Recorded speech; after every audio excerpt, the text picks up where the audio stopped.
In the heart of San Francisco, Elena Harper froze as her phone vibrated on the kitchen counter. The caller ID displayed a Chicago area code she had blocked years ago but never deleted.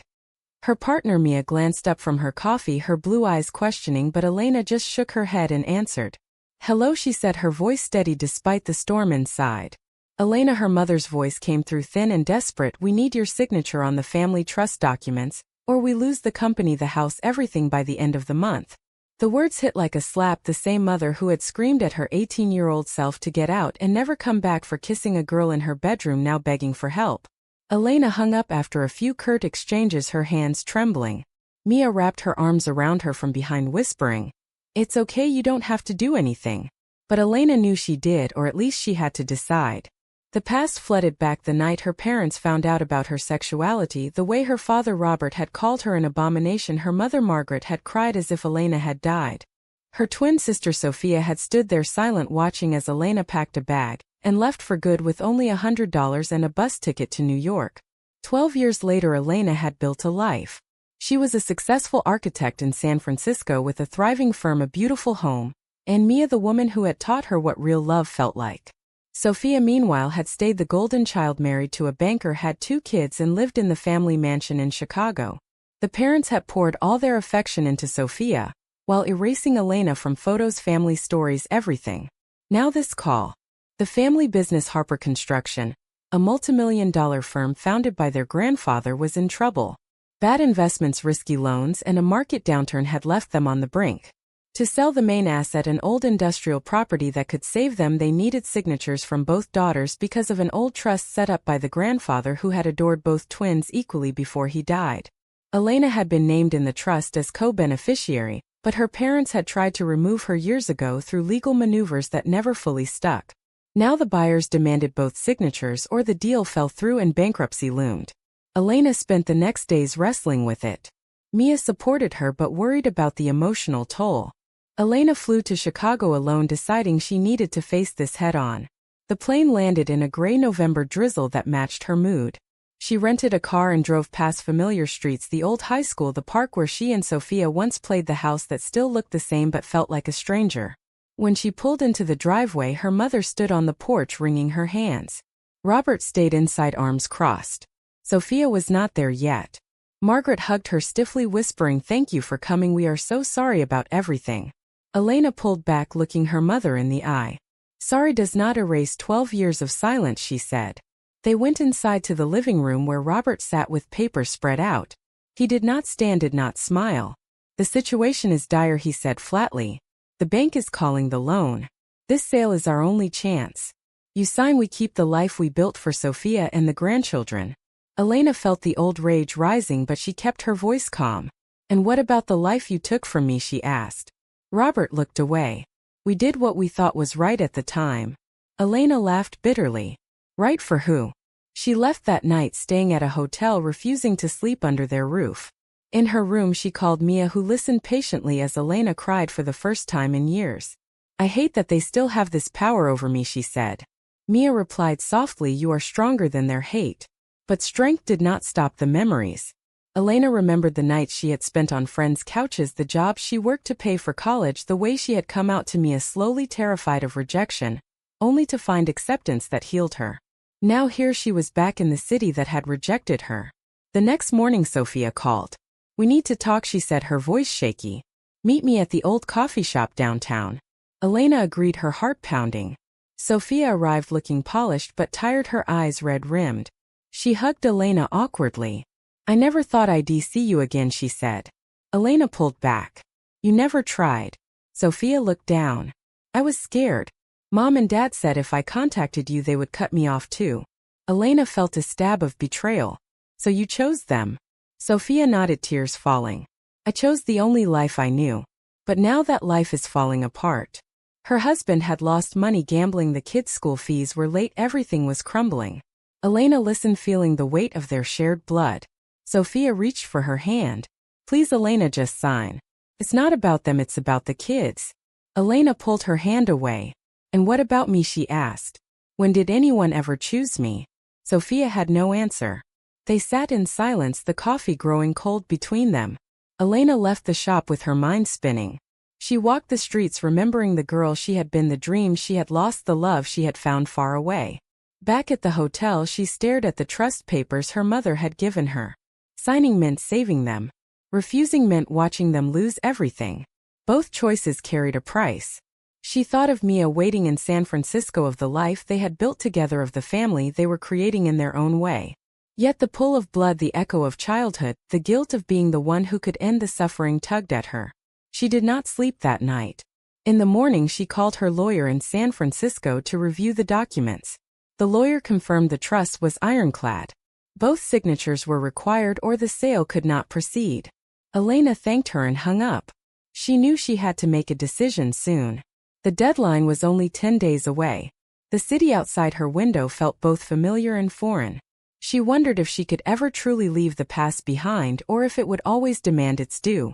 Elena met her parents again the following afternoon in the offices of Harper Construction. The building that once bustled with activity now felt hollow, with half the desks empty and the air thick with tension. Robert led her to the conference room where Margaret waited with stacks of paperwork. "We have a buyer ready," Robert said, his voice strained. "A developer who will pay enough to clear the debts and keep the rest of the company afloat.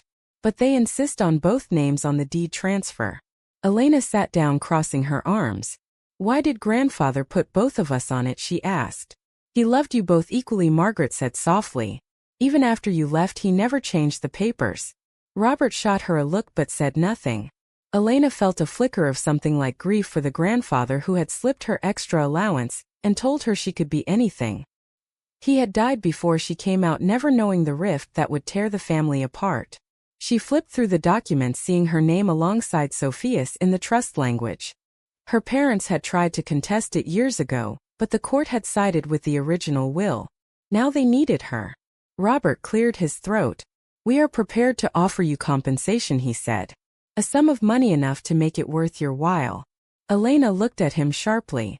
"Money," he said, as if that erased everything. Margaret reached across the table. "We know we hurt you," she said, her voice breaking. "But we were raised to believe certain things. The church, the community, everything told us it was wrong." Elena felt the old anger flare. "And now when you need me, it's suddenly okay to ask." Robert stood up, pacing. "This is not about us anymore," he snapped. "It's about Sophia and the children. They will lose their home, their school, their future." Elena thought of the nieces and nephew she had never met. Photos Sophia had sent in secret years ago, now hidden in a drawer in San Francisco. She wondered what they looked like, if they had her eyes or Sophia's smile. Margaret wiped her eyes. "Please, Elena," she whispered. "For family." Elena stood up too. "Family," she repeated. The word tasted bitter. "You chose which part of the family to keep."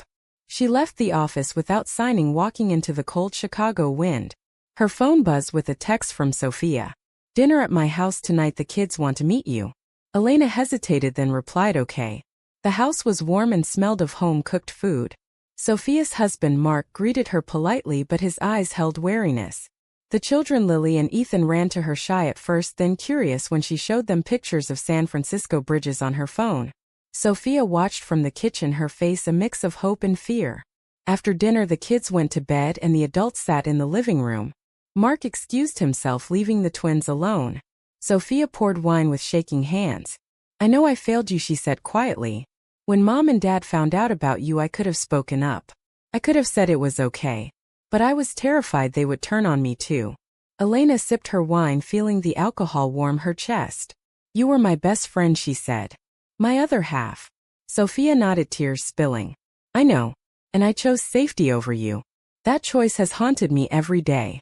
Elena looked at her sister, seeing the lines of exhaustion, the weight of secrets.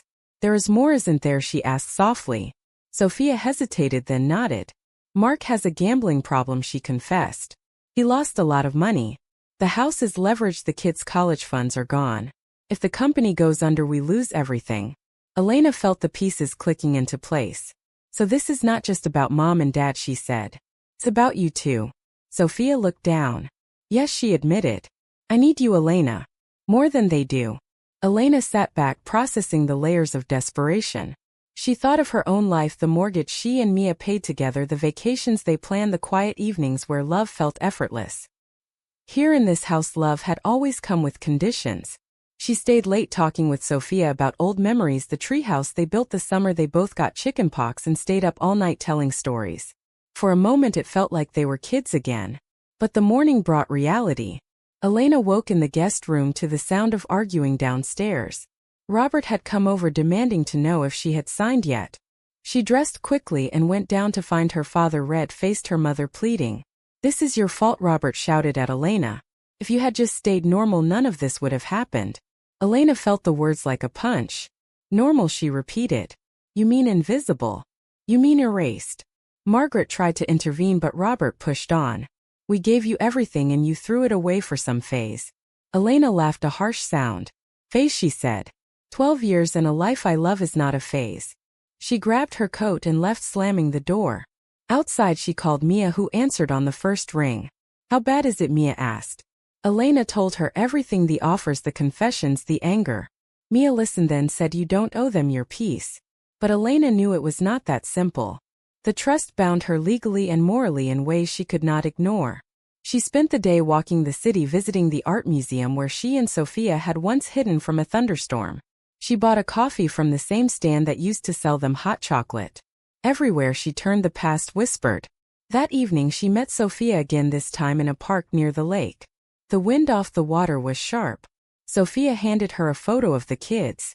"They asked about you," she said. Elena looked at the smiling faces, feeling a tug she had not expected. "They are innocent," she said. Sophia nodded. "So was I once. So were you." Elena pocketed the photo. "I need time," she said. Sophia hugged her tightly. "Don't take too long," she whispered. "The clock is ticking for all of us." The revelation came on the fourth day, when Elena finally agreed to sit down with the family lawyer. The office was downtown in a glass tower overlooking the river. Mr. Caldwell, an older man who had known the family for decades, greeted her warmly. "Your grandfather was a good man," he said. "He wanted both of you to have a stake no matter what." Elena nodded, appreciating the kindness. He explained the trust in detail. The industrial property was the last major asset. Selling it would generate enough to pay off the bank and leave a surplus. But the buyer, a large development firm, had done their due diligence and insisted on both signatures to avoid any future claims. Elena asked about the attempts to remove her name. Caldwell sighed. "Your parents tried, but the court ruled the trust irrevocable without your consent. That is why they need you now." Elena felt a small satisfaction at the irony. As they talked, Caldwell mentioned an old letter from the grandfather addressed to both twins. He had kept it in his files. Elena asked to see it. The letter was handwritten on yellowed paper. It spoke of pride in both girls, of the bond between twins, of the importance of family sticking together no matter the differences. Elena read it twice, feeling tears prick her eyes. Her grandfather had seen her for who she was before she even knew herself. When she left the office, she drove to the cemetery where he was buried. The headstone was simple. She sat on the grass talking to him as if he could hear. "I don't know what to do," she said. "They hurt me so much. But you wanted us together." The wind rustled the leaves as if in answer. Back at the hotel, she found a message from Sophia. "Mom is in the hospital. Stress-induced chest pains." Elena rushed there, arriving to find Margaret in a bed hooked to monitors. Robert sat beside her, looking older than his years. Sophia stood in the corner, eyes swollen. Elena approached the bed. Margaret reached for her hand. "I am so sorry," she whispered. "For all of it." Elena held her hand, feeling the fragility, the years of silence cracking open. They talked quietly, Robert staying silent for once. Margaret confessed how she had prayed every night for Elena to change, how she had missed her every birthday. Elena listened, absorbing the pain on both sides. Later in the hallway, Sophia pulled her aside. "There is something I never told you," she said. "When we were 19, I had a relationship with a girl from college. It lasted 3 months. I ended it because I was scared. When you came out, I let Mom and Dad believe you were the only one. I never defended you because I was hiding too." Elena stared at her twin, feeling the world shift. "You let them destroy me to protect yourself," she said. Sophia nodded, tears streaming. "I have hated myself for it every single day." Elena walked away, needing air. Outside the hospital, she called Mia, pouring out the new betrayal. Mia was quiet for a long moment. "That is a lot to carry," she said. "But it explains why she never reached out." Elena agreed, but the hurt ran deep. She spent the night in the hospital waiting room replaying every memory now colored by Sophia's secret. In the morning, Margaret was discharged. The family gathered at the house. Robert finally spoke, his voice rough. "I was wrong," he said. "About many things. I thought I was protecting the family, but I broke it instead." Elena looked at him, seeing not the tyrant of her youth but a man afraid of change. She did not forgive him outright, but she nodded. That afternoon they all sat down with the papers again. Elena held the pen, feeling the weight of every choice. Signing would save them, but it would also mean returning a piece of herself she had fought hard to reclaim. Refusing would punish them, but also the innocent children and perhaps her own chance at closure. Sophia watched her closely. Elena set the pen down. "I need one more day," she said. Everyone agreed, though the tension was thick. That night Elena and Sophia stayed up late talking like they had not since childhood. They laughed over old stories, cried over lost time. Sophia asked about Mia, wanting to know everything. Elena showed her photos, feeling a bridge beginning to form. But she also saw the cost Sophia had paid for her silence, the guilt that had shaped her marriage, her parenting, her life. In the quiet hours, Elena realized forgiveness was not a single act but a series of choices, each with its own price. She wondered if she had the strength to pay it. The final confrontation happened on the 8th day in the conference room at Harper Construction. All parties were present: Robert, Margaret, Sophia, Elena, and the lawyer. The buyer had given a final extension. "Sign today or the deal collapses." Elena had spent the night before walking the lakefront talking to Mia on the phone until dawn.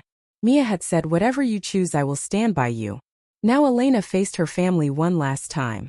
She laid the letter from her grandfather on the table. "He wanted us to choose each other," she said. "Not out of obligation but out of love." Robert nodded slowly. "I see that now." Margaret reached for Sophia's hand. "We all made mistakes." Sophia looked at Elena, her eyes pleading. Elena picked up the pen. "Before I sign," she said, "I have conditions. First, you will publicly acknowledge me as your daughter, no more hiding, no more shame. Second, you will set up a trust for the grandchildren that includes me as an equal voice. Third, you will attend family therapy with all of us." Robert hesitated, but Margaret nodded immediately. "We agree," she said. Sophia added her voice. "Whatever it takes." Elena signed the papers, the scratch of the pen loud in the quiet room. Relief washed over the faces around her, but Elena felt only exhaustion. The deal would close in a week. The family would survive. But survival came with new terms. In the days that followed, Elena stayed in Chicago helping with the transition. She met the grandchildren properly, taking them to the park, telling them stories about their great-grandfather. Sophia joined her one afternoon. "Thank you," she said simply. Elena nodded.